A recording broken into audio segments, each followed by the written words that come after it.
The reason the furnace is there is because the river's there and there's a waterfall there. So there's your power supply.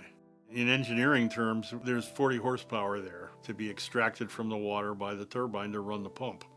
It has its limits. I mean, droughts, floods, ice, all those things can compromise your power supply, but that's what the Blackberry was for. And of course, it suffered somewhat. There's no direct pollution of the water.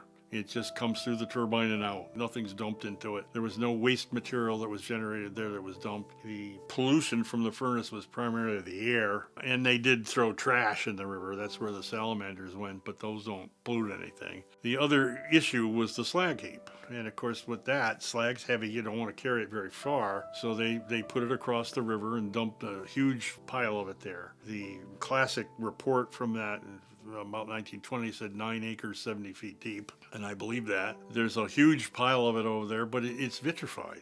And therein lies the magic. There's a lot of metal compounds in that slag, but they're locked up in the vitrification. They're passivated. And so they do not pollute the river. There was some thought early on in the 60s that this was going to be a Superfund site because you've got acre feet of industrial waste, but the river's fine. And there's tons of that slag in the river, too. That slag heap is not polluting the river. It's a literal pain to walk on it, but it isn't polluting the water. That material decays into an actual classified soil type. Bill Adams suspected that, and it's the same soil that they have in Italy that the grapes grow in, the volcanic soil. Slag is a good analog of volcanic debris, and so the grapes that are growing down at the winery are mimicking that soil type in Italy. In 1920, the hillside across from the furnace was a pile of slag, literally.